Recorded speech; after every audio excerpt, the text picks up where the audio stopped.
சீரியலில் 10 படம் எடுக்கும் தயாரிப்பாளர் எல்லாம் நல்லா இருக்கிறாங்க. ஆனால் ஒரே ஒரு படம் எடுக்க இந்த தயாரிப்பாளர் படம் பாடு இருக்கே.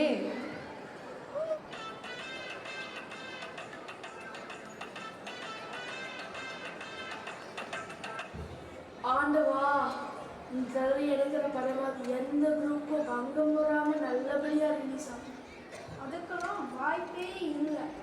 என்ன ஹீரோ சார், நீங்களே எப்படி சொன்ன? எப்படி? சாரி சார், நான் கால் பேசிட்டு இருந்தேன். என்ன விஷயம்? நல்ல வேலை, இன்னைக்கு நம்ம அடுத்த படத்துக்கு டேரக்டர் செலக்ட் பண்ண போகிறோம். 4 டேரக்டர்ஸாக வர சொல்லியிருக்கேன்.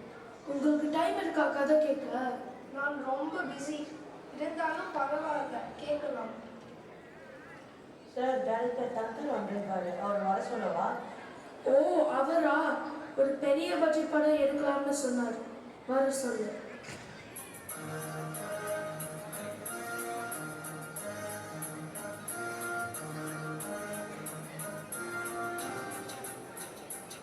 என்ன சார், அடுத்த படம் எடுக்க ரெடி ஆயிட்டீங்க போல? ஆமாம், இப்போ ஸ்டார்ட் பண்ணாதானே 2026 10 ரிலீஸ் பண்ண முடியும். என்னது 2026? ஆமாம் சார், ஆனால் படம் ரிலீஸ் ஆன உடனே சூப்பர் ஹிட் தான். கதை கேட்குறீங்களா? சரி சொல்லுங்க. இது ஒரு ரிவெஞ்ச் ஸ்டோரி.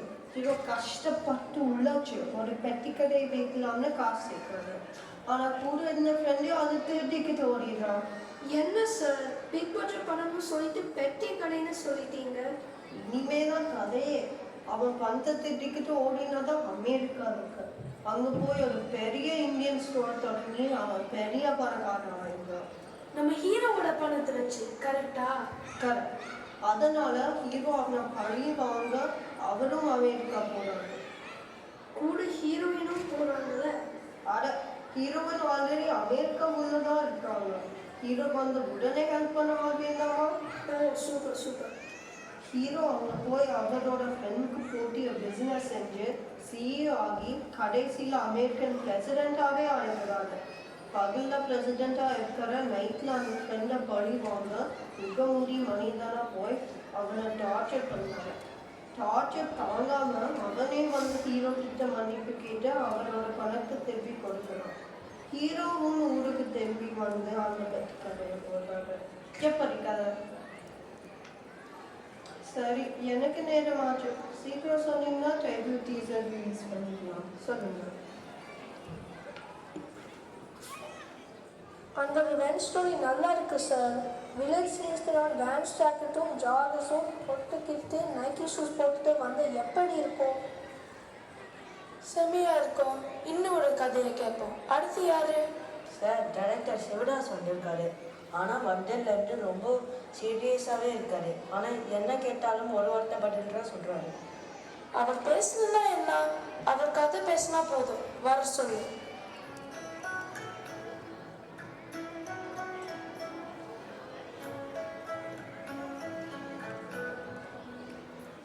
வாங்க வாங்க. வணக்கம். வணக்கம். கதைக்கு போயிடலாமா? வந்த ஊர்லேயே வேலை இறங்குறாரு பாரு. எனக்கு என்னமோ சூப்பராக ஒரு கதை ரெடி பண்ணியிருப்பாருன்னு தோணுது. எனக்கும் அப்படிதான் தோணுது. இவரோட போன படம் நான் தான் பண்ண வேண்டியது எப்படியோ தவறிடுச்சு.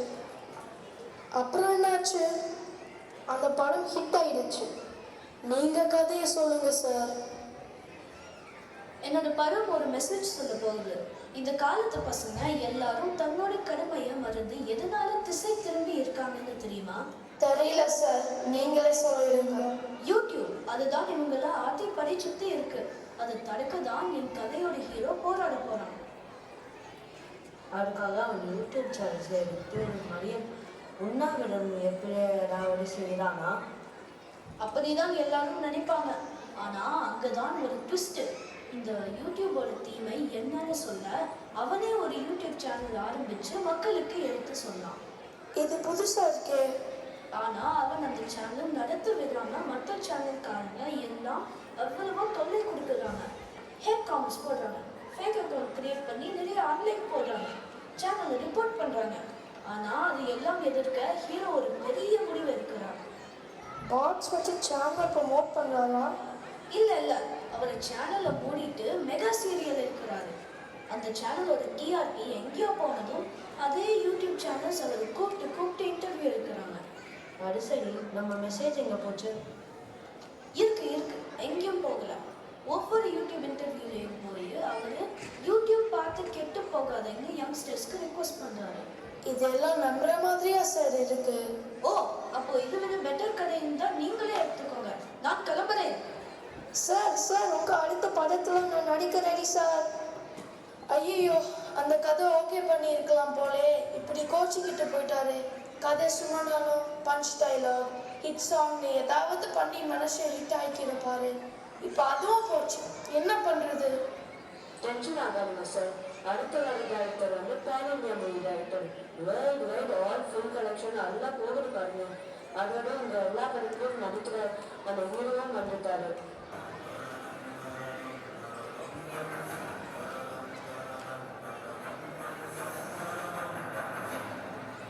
வாங்க தம்பி, உங்க பேர் என்ன?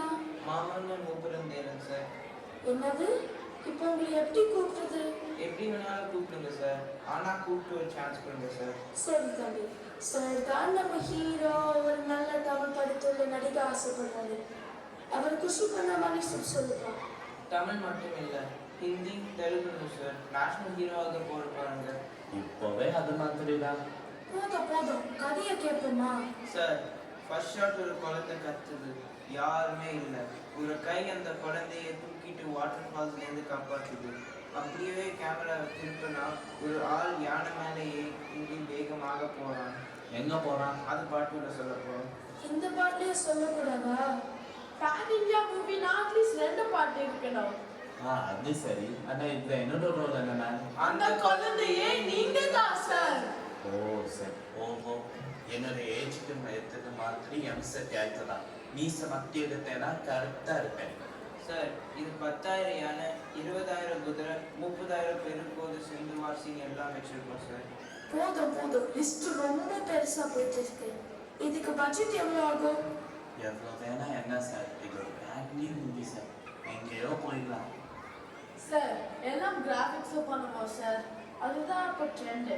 ஒரு 1000 கோடி கொடுங்க, மேல ஆச்சுன்னா அப்புறம் பார்த்துக்கலாம். என்னது 1000 கோடியா? ஐயோ ப்ரொடியூசர் சார் என்ன ஆயிடுச்சு? ஐயோ, நான் இல்ல. என்ன சார் யோசிக்கிறீங்க? இப்போதைக்கு பேன் இந்தியா அது இதுன்னு அகலக்கால் வைக்காம சின்ன கதையை எடுத்து பார்க்கணும்.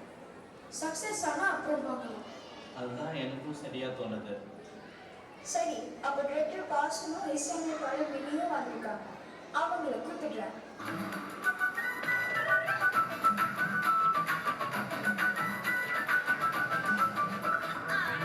நீங்க தான் டைரக்டரா? நீங்க தான் ப்ரொடியூசரா? சார், ஏற்கனவே எனக்கு தலைவலிக்குது. நீங்க கொஞ்சம் மொக்கு போடாம கதையை சொல்றீங்களா? சார், இந்த படம் ஃபுல்லாக மொக்க ஜோக்கு தான் சார். ஒரு ஹீரோ, ஹீரோயின், வில்லன். வில்லன் வந்து ஒரு ஹீரோயின் கத்தின்னு போயிடுறான். அதுக்கப்புறம் அந்த ஹீரோ வந்து ஹீரோயின் காப்பாற்றிடுறாரு. அந்த ஹீரோ கூட 4 காமெடியன்ஸ் போகிறாங்க. அதுக்கப்புறம் படம் முழுக்க ஃபுல்லாக சிரிப்பு தான் சார். இது சரியா வருமா? சார், படம் எப்படி வேணாலும் இருக்கட்டும், ஆனால் படம் வரதுக்கு முன்னாடி நான் சூப்பர் பாட்டை கம்போஸ் பண்ணி அதை யூடியூப்பில் ட்ரெண்ட் ஆக்கிடுறேன். பாட்டு இந்த படம் முடிஞ்சதுக்கப்புறம் தான் வரும். அதனால இந்த பாட்டை பார்க்கவே எல்லாரும் இந்த படம் முழுக்க பார்த்துருவாங்க. என்னோட பிளான் எப்படி? எனக்கு இது சரியா பண்ணல. நீங்க சிஸ்டே போங்க, நான் சொல்லி அனுப்புறேன்.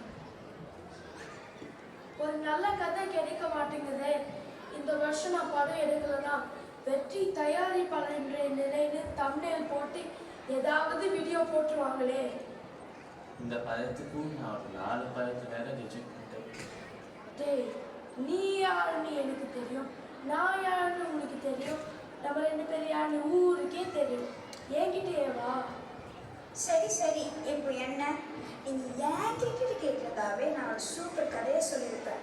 நீங்கள் எனக்கு ஒரு வாய்ப்பு கொடுக்கலாம்ல? எவ்வளவோ பார்த்தாச்சு, இனிமே என்ன? உன் கதையை சொல்லு கேட்போம். ஒரு 100 வருஷத்துக்கு முன்னாடி இங்கே ஒரு ஃபேமிலி ராஜ வம்சத்தில் இருக்காங்க. ஆனால் வில்லனோட ஃபேமிலி அவங்களோட சொத்து எல்லாம் எடுத்துட்டு அவங்கள ஏமாத்திடுறாங்க. 4 ஜெனரேஷனுக்கு அப்புறம் நம்ம ஹீரோ ஒரு கிராமத்தில் வளர்ந்து அவங்க பாட்டி சொல்லி தான் இதெல்லாம் தெரிஞ்சுக்கிறாங்க. வில்லன் அப்போ அமெரிக்காவில் பெரிய பிஸ்னஸ் பண்ணிட்டு இருக்கான். ஹீரோனையும் அவன் தான் கடத்தி வச்சிருக்கான். அவனை பழி வாங்க அமெரிக்காவுக்கே போன ஹீரோ அங்கே வெற்றிகரமாக மீடியா பிஸ்னஸ் செஞ்சு வில்லனோட பிஸ்னஸை நாசம் பண்ணுறாரு. ஹீரோனையும் காப்பாற்றுறாரு. மக்களுக்கு மீடியாவோட நல்லது கெட்டது பற்றி எடுத்தும் சொல்கிறாரு. எப்படி என்னோட கதை? இதெல்லாம் டேஜாவு மாதிரி எங்கேயோ கேட்ட மாதிரி, ஆனால் நல்லா இருக்கு. சூப்பர் கதை, இதே எடுத்துக்கணும். நீ நல்லா கதை சொல்ற. உன் பேர் என்ன சொன்ன? இட்லி சார். என்னது இட்லியா? ஆமாம், ஒரிஜினல் பேர் இளங்குமரன். சினிமாவுக்கு கேட்சாக இருக்கட்டுமே இட்லின்னு மாற்றிக்கிட்டேன். இட்லியோ சாம்பாரோ, இனிமே நீ தான் எங்கள் கம்பெனியோட புது டேரக்டர். இது ஒரு வெற்றி கூட்டணி, சாதனை படைக்கும் கூட்டணி, வேதனை போக்கும் கூட்டணி, மக்களுக்கு போதனை செய்யும் கூட்டணி. ஐயோ, ப்ரொடியூசர் சாருக்கு என்னமோ ஆயிடுச்சு.